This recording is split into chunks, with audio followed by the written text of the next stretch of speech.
Okay, so this time, let us proceed by finding the mode of the given and group data.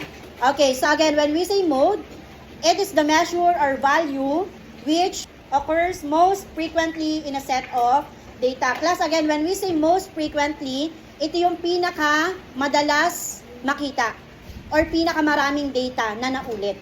Okay, it is the value with the greatest frequency. Okay, and this is the symbol, the mathematical symbol for mode. Capital letter X, and then meron ganito sa taas. We can read this as X hat. Okay, now, what are the rules? Meron tayong 3 rules. How to find the mode of the given and group data. Rule number 1, girls, kindly read. Select the measures that appears most often in the set. Okay, so step 1 daw, or rule number 1 daw, iselect mo daw anak yung data na may pinakamaraming lumabas. Okay, for example here, based on the given data, meron po bang data na naulit? Ano pong number?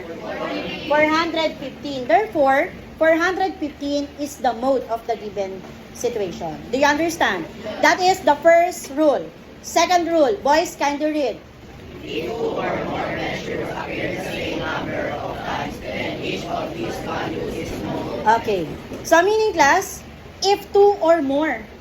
So, meaning, ang ating mode, anak, ay hindi lang isa. Sometimes, our mode is more than 1. Okay, for example, the given data are 1, 2, 2, 3, 3, 4, 5. Okay, ilan ang 1? Ilan ang 2? 3. Ilan ang 3? Ilan ang 4? Ilan ang 5? Ano po yung number na naulit? 2 and 3. Parehas po ba silang tagdalawa? Okay, therefore, our mode is 2 and 3. Dalawa ang ating mode. Okay, question, rule number 2. May tanong po ba sa rule number 2? Naintindihan po. Now, rule number 3.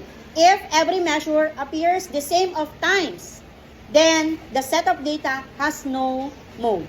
Example, ang data na binigay ay 1, 2, 3, 4, 5. May naulit? Therefore, we have no mode. So, possible na wala tayo makuhang mode. So, do you understand? Okay, and now let us proceed by the types of mode. We have 5 types. Kapag isa lang ang mode, katulad nito, ano yung mode natin dito? 415. So, we can say that 415 is an example of unimodal. Do you understand? Kapag dalawa naman, bimodal. Kapag tatlo, trimodal. Kapag more than 3, multimodal. Kapag wala, no mode lang po ang isusulat. Okay, any question about the type of modes? Do you understand? Yes. Okay, let us try an example. Find the mode of the age of grade 8 hydrogen. So, the given data is already arranged from smallest to largest, right? Yes. Okay, kapag ganyan, mas mabilis natin anak makukuha. Ano yung data na naulit? Okay, so meron tayong naulit na data which is number 13. So, what do you think is the mode? Okay, that is 13. 13 is the mode. Yung 13 ay isa lang yung mode natin. Tama po ba? Therefore, what type of mode is that? Yes, anak. Unimodal. Question. Okay, now, example number 2. Find the mode of the given set of data. So, the givens are 21, 23, 25, 26, 21, 23, 24, 27. Okay, do you think the given data is already organized? No. What we're going to do? Organize first the given. What do you think is the smallest value? 21. Next, 21. Di ba ilan yung 21 anak? Dalawang sulat yon.